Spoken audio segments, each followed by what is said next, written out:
Alright, before you say anything, okay, I get it. Toxie, why are you talking about Horizon Forbidden West, especially a month after it came out? Here's the thing, it took me forever to even. Oh, I'm so sorry. It took me forever to even get my hands on the game. I could retake that, but I'm not going to. Um, GameStop didn't ship my game until over a week post launch. So I didn't even get it till way after. Elden Ring was already out by the time I got my hands on Horizon. I didn't get Elden Ring, which I feel like I should have instead of Horizon, and we will get there. But most games that I play that come out that are new, I tend to review. Um in some fashion or another. I didn't review Ratchet and Clank, honestly, just because I forgot. But it's okay. It's not entirely too late for me to talk about Horizon, and so I'm going to do so. I did not like Horizon Forbidden West even half as much as I enjoyed Horizon Zero Dawn, which is a shame. It's a shame to have to say something like that, and I'll get to all the reasons why. But if you are somebody who really enjoyed Zero Dawn, like me, there's a good chance that there are things in this game that you won't like. Now, that being said, you don't really have to listen to me, and you could love this game. But I'm just gonna go through some of the things. I'm gonna get a little bit spoilery because of the sheer age of the game, and so we're gonna talk about some of the things that worked for me and some things that did not. First thing, Aloy is different in this game. And it's very clear that because of the passage of time between the first game and this game, which is a few months, she's like hardened and less vulnerable, and she's more like about taking care of business, stuff like that. That's cool and everything, but it also serves to make her a less interesting character, which is a bit of a shame. I don't like my characters constantly emotionally walled off. You know what I mean? Aloy only shows emotion a handful of times in this game, and that's very different from how she was in the first game. Sure, she wasn't uber sensitive or anything like that, but you could always tell what she was feeling, and a lot of what she was feeling in the first game was like the reason she was trying to prove herself, you know? And then she has this great purpose set upon her, and you can just constantly feel what she's feeling throughout the game. This game, not so much. She's also kind of a bully, which I don't really like. Now the side characters get a lot of work done on them in this game, so I'm told. I don't really see any of it. Erend, Varl, not really a whole lot being done with them. On the topic of Varl, he unfortunately highlights how this game's biggest issue is that there's too much going on. There are basically two main plots to this game. Um, it centers around Aloy going after Silence and trying to, find out why he did what he did at the end of the last game in taking Hades, trying to repair Gaia to save the world before this plague called the Blight pretty much wipes out all life. If you ask me,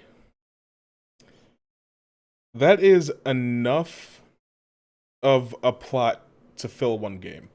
I think if you throw in some twists and turns, add in some new tribes, some new villages to go to, new mechanics, stuff like that, that's enough. But there's a second plot where people took a ship to another planet centuries ago, and faked their death and learn how to become immortal and fly, and their technology is super advanced, and they come back to Earth because they need a copy of Gaia as well. So we're racing against these ancient humans that are also futuristic and basically aliens to get to the same thing that we're trying to get to. And it's a lot. it's it's a lot for one game. There's also a third plot about trying to basically end a civil war in the Forbidden West.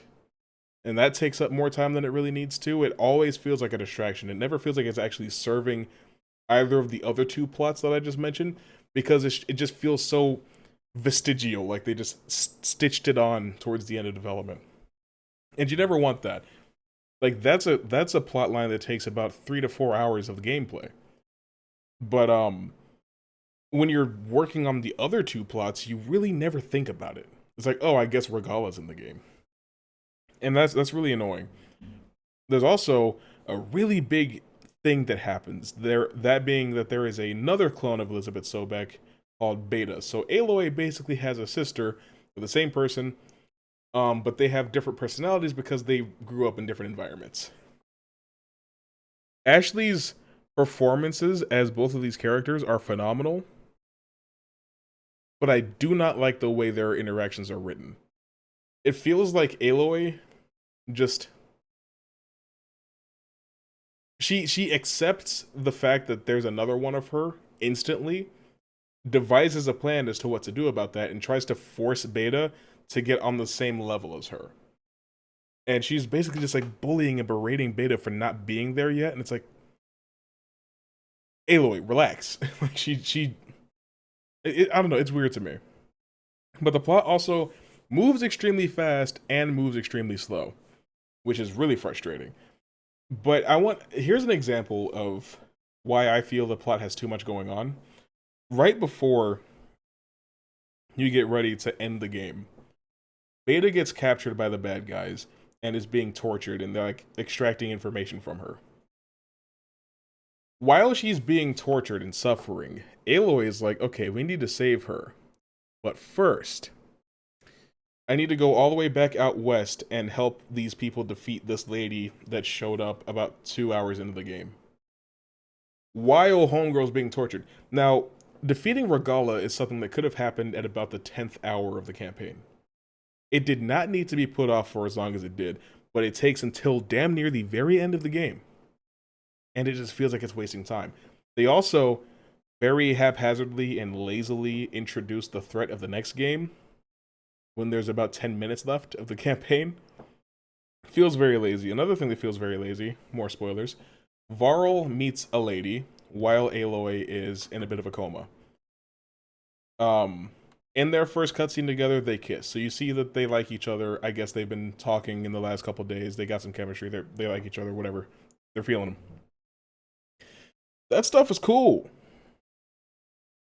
That stuff is cool and everything, but here's how that pays off. A couple hours later, Varl dies very unceremoniously.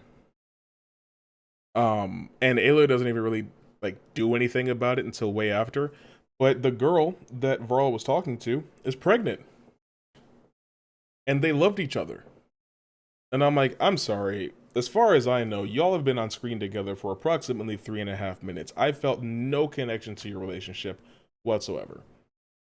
I didn't have time. You didn't give me time for that. I don't know. I find it weird. I feel like the entire plot is structured very strangely. Now let's talk about gameplay. There are new mechanics and new tools and items that you can use in the gameplay that make the exploration and the puzzle solving a lot more fun and a lot more satisfying. I'll give it that. However, some of the puzzles in this game are bugged. So have fun with that. Also, some of them are so temperamental that you'll have the solution, you'll be doing the thing 99% correctly, but if you're standing in the exact wrong spot, it won't work. There's also a few puzzles that do the tried and true PlayStation method of you grab a thing and you pull it to where that thing needs to be.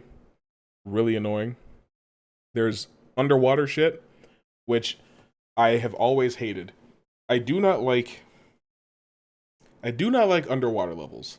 And this game has a few too many of them. And it's really frustrating because underwater levels make you move slow as hell. They take away a lot of visibility, so solving whatever they want you to solve is a lot harder. It's so tedious because it's like, oh, swim here, do the thing, swim back to where you were, do another thing, and then swim back to where you just left. It's like, can I just... Why does this have to be underwater? And what do I gain? Another thing. I don't know if you feel the way that I do, but in the first game, one of my least favorite things was fighting other humans. And I feel that way because you give me ammunition and weapons that can blow up these 100 feet tall, 1,000-pound machines. But when I use them on a person, it does 17 damage. That's really silly to me. But I was willing to forgive it in the first game because there's not a whole lot of it. Second game, there is a lot of human on human combat. It's it's very prevalent, as you could honestly probably tell by me talking about the fact that you have to go stop a civil war. You fight many humans in this game. But and you know that might not be a problem for everybody. You know, some people might enjoy it, and that's cool or whatever. I did not. I did not enjoy it at all. Another thing is the difficulty scaling in this game. I played my first playthrough of Zero Dawn on hard. And then on New Game Plus, I played it on very hard because I was leveled. I typically play most games on the hardest difficulty that is made available to me right away. You know, God of War 2018, I played it on Give Me a Challenge. Spider-Man, I played it on Spectacular, and then I played it on Ultimate. Doom, I actually don't remember. Is it just called Nightmare at first? Whatever. I typically play games on the hardest difficulty that I can, and then if I unlock a new difficulty, I play it on that. I was streaming Forbidden West, and so I was like, you know what, just to make things easier, because I have to get through this game as quickly as possible, because Gran Turismo is also coming out, which is another game that's taking up a lot of my time. I was like, I'll just play it on normal. But for some reason, normal feels like you're playing on hard. It's really annoying because you'll have like 250 to 300 health and you're getting two-shot by certain enemies. It feels like, what's the point of me having a full health bar? I might as well just have a Mario type system where I get hit once, I shrink, and I get hit again and I die. That's basically how it feels. I had to put the game's difficulty on story mode just to get through certain fights. But then you shoot a boss and he explodes. So it's either you're made of napkins or you have god hacks turned on. There's no in between. There's literally no in between. And it's so strange to me because it feels like normal difficulty is designed for a New Game Plus run. It's acting like you're fully leveled and you have all these things in your kit, but you don't. You just started. You know, the first couple combat encounters I had in the game, I died multiple times. Like, I was doing no damage, but I was taking, 100 damage in one hit. Certain fights were just impossible on normal on that playthrough, and it's honestly got me to a point where I don't want to play it on New Game Plus. I don't want to deal with potentially even worse difficulty balancing and difficulty scaling. It's so strange to me. Beyond that, there are new machines in this game. There's new like systems as far as dealing damage to them. That's cool. There's new ways to expand the map. That's cool. All that stuff is totally fine. But it's also kind of boring. It doesn't feel fun to traverse this world for some reason. I really wish I could explain to you why that is. I just don't have an answer. I don't know if you're familiar with the 40-second rule. It's a principle in open world games where if you travel in one direction for 40 seconds, you should encounter something. There should be something that happens that keeps your attention in the game, keeps you busy, keeps you occupied, keeps you interested. Horizon Forbidden West does not really follow that rule. And it's not a hard thing. Not every game has to follow it. But Horizon Forbidden West doesn't even look at it. You'll encounter something maybe every minute and a half, but then that encounter will take about 5 minutes. It's absurd. It's really ridiculous. It makes traversing through the world very frustrating. I found myself just fast traveling everywhere. I didn't even feel like writing them out. I was like, we're just gonna fast travel everywhere in this game. I don't feel like doing anything else. Like towards the final act of the game, I was just having so little fun because about 6 hours of it is just rinse repeat. Go here, get the thing, come back. Go here, get the thing, come back. It gets so old. It's so repetitive. It's so boring. Also, the final boss fight fucking sucks. It's such a huge step down from Hades in the last game. It's so bad. It's so bad. I don't know. Another thing, this is gonna sound weird because I love Ashley Birch. She's probably my first or second favorite female voice actor working in the industry. I don't know if she's above Tara Strong. I don't know. We'll decide that later. But she talks a lot in the first game. You know, ever since Uncharted, you have a lot more video game protagonists, especially from PlayStation, that talk to themselves frequently. You know, sometimes it gets annoying, but sometimes it just really works for the character. Like Spider-Man has always been a very talkative character, so I don't mind how much he talks in the game. Jin Sakai, he doesn't talk to himself just to talk to himself. But Aloy is just very, very talkative. Like you're hearing everything she's thinking, basically. But that's dialed up to 11 in Forbidden West. And maybe it's because I was streaming, but I got so annoyed by how much he was talking. I'm like, can you... I would have to pause the game to say what I'm trying to say. It's a very difficult game to commentate over because she's always fucking talking. But even when I wasn't streaming it anymore, I still found myself getting annoyed by how much Aloy wouldn't shut her mouth. Now, maybe that makes me misogynist. I don't care. I really could not give less of a shit about what you think in that regard. It's just something that really bothered me when I was playing it. That being said, the game looks great. It runs at 60 FPS. It's beautiful. I don't really know if there's any real ray tracing to speak of. I played the PS5 version, obviously. The like the setting, the backgrounds, the landscapes, all very good looking. The melee combat feels really good. You know, the voice acting is great. The sound mixing is good. Sound effects are great. All like it looks and sounds really good. Some of the aspects of the gameplay are really fun. But there's too much that drags the game down for me to say that the game is overall good or that I overall enjoyed my experience with it. If I were to rate this game on a scale of 1 to 10, I'd give it a 6. And that's really disappointing for me to say because I've been waiting since when did I first play Zero Dawn? 2018 or 19? I've been waiting for 3 to 4 years for this game to come out. I did not watch much promotional material. They announced it, they gave me a release date, I was on it. But games are not movies. You can't just watch a trailer and make your decision. You have to see a little bit more of it because it's a much more costly investment. You know, you can go and see a movie 3 or 4 times before it costs you as much money as it does to buy a brand new video game. So that being said, I cannot in all good conscience recommend you play Horizon Forbidden West, but I also can't really sit up and say that you're gonna hate the game just because I did.